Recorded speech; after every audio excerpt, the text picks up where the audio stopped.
Assalamualaikum warahmatullahi wabarakatuh. Perkenalkan, nama saya Nuzia Fratami, NPM A1E021022. Di sini saya akan menjelaskan tentang manajemen pendidikan. Yang pertama adalah pengertian manajemen. Manajemen merupakan ilmu dan seni dalam mengatur, mengendalikan, mengkomunikasi dan memanfaatkan semua sumber daya yang ada di dalam organisasi dan memanfaatkan fungsi-fungsi manajemen.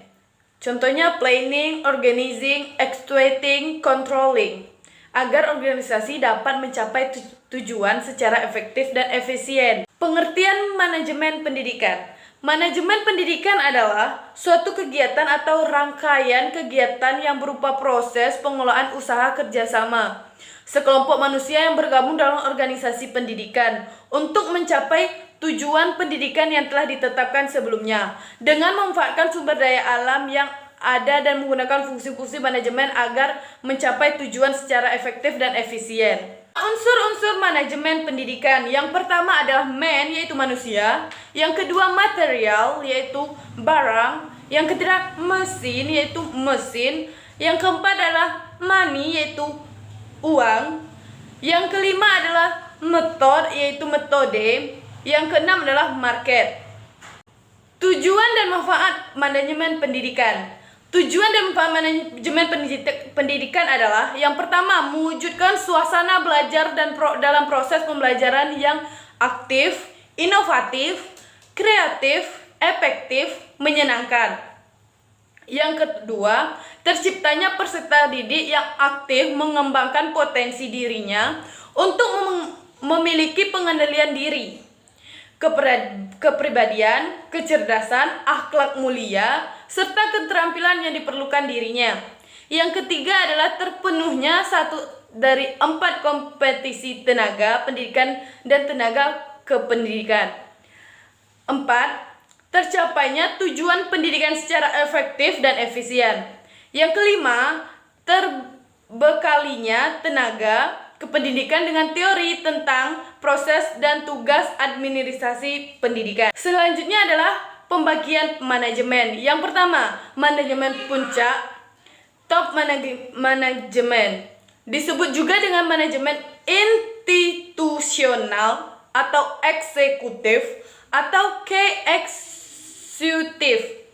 Tugasnya mengembangkan rencana-rencana yang luas untuk lembaga dan mengambil keputusan-keputusan penting. Yang kedua adalah manajemen menengah.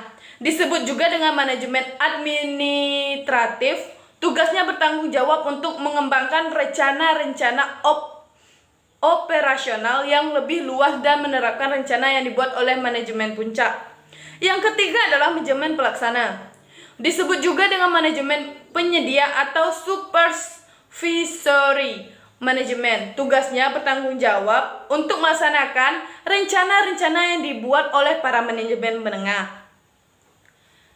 Selanjutnya adalah komposisi keterampilan manajemen. Yang pertama, keterampilan teknik. Merupakan kemampuan untuk menggunakan alat-alat, prosedur, teknik suatu bidang khusus, ahli bedah teknik, pemusik, akuntan. Yang kedua, keterampilan manusiawi. Merupakan kemampuan untuk bekerja dengan orang lain, memahami orang lain, dan menolong orang lain, baik sebagai perorangan maupun kelompok.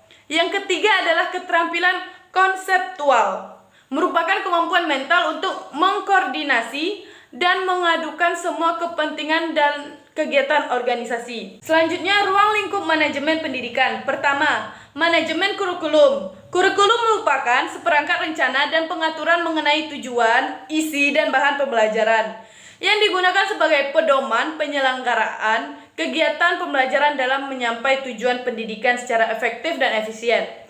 Yang kedua adalah manajemen personalia. Manajemen personalia adalah serangkaian proses kerjasama mulai dari perencanaan, pengorganisasian, penggerakan, dan pengawasan dalam bidang personalia dengan menggunakan sumber daya secara efektif dan personil sekolah menyumbang secara optimal bagi pencapaian tujuan pendidikan.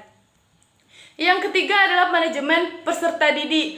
Manajemen peserta didik merupakan upaya penataan peserta didik mulai dari masuk sampai dengan mereka lulus sekolah. dengan cara memberikan layanan sebaik mungkin pada peserta didik. Yang keempat adalah manajemen sarana dan prasarana, merupakan suatu kegiatan bagaimana mengatur dan mengelola sarana dan prasarana pendidikan secara efisien dan efektif dalam rangka pencapaian tujuan yang telah diterapkan. Yang kelima adalah manajemen keuangan atau pembiayaan dalam serangkaian kegiatan perencanaan. Melaksanakan dan mengevaluasi serta mempertanggungjawabkan pengelolaan dana secara transparan kepada masyarakat dan pemerintah. Yang keenam, manajemen administrasi. Administrasi secara etimologis berasal dari kata Latin terdiri dari kata et dan ministrate, yang berarti melayani, membantu, atau mengarahkan. Yang ketujuh, manajemen humas merupakan fungsi manajemen yang diadakan untuk menilai dan menyimpulkan sikap-sikap publik, menyesuaikan polisi dan prosedur instansi atau organisasi untuk mendapatkan pengertian dan dukungan masyarakat. Baiklah, sekian dari saya. Wabillahi taufiq wal hidayah. Wassalamualaikum warahmatullahi wabarakatuh.